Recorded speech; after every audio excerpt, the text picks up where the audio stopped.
আসসালামু আলাইকুম।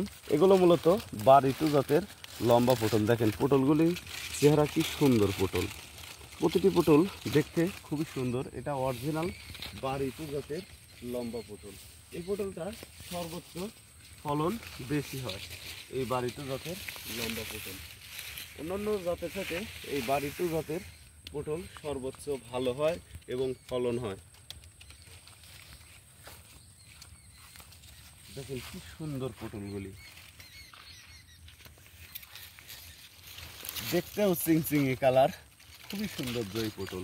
এই পটলটা লাগাতে হয় মূলত উঁচু জমিতে, যে জমিতে বন্যার পানি বা বৃষ্টির পানি ওঠে না, এমন জমিতে বারিটু জাতের পটল চাষাবাদ করতে হবে। ভিউয়ার্স, পটলের চারা রোপণ করতে হবে লাইনে 2 হাত পর পর, এক লাইন থেকে আরেক লাইন 5.5 হাত।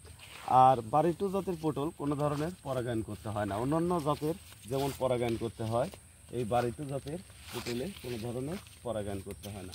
ভিউয়ার্স, আমরা বাংলাদেশের প্রতিটি জেলায় সুন্দরবন কুরিয়ার সার্ভিসের মাধ্যমে এই পটলের চারাগুলি সেল দিয়ে থাকি। আপনারা যদি পটলের চারা সংরক্ষণ করতে চান তাহলে স্ক্রিনে দেওয়া নম্বরে যোগাযোগ করবেন। আর ভিডিওটি অবশ্যই একটি লাইক, শেয়ার, কমেন্ট করবেন আর আপনাদের মতামত জানাবেন। ভালো থাকবেন, সুস্থ থাকবেন। আসসালামু আলাইকুম।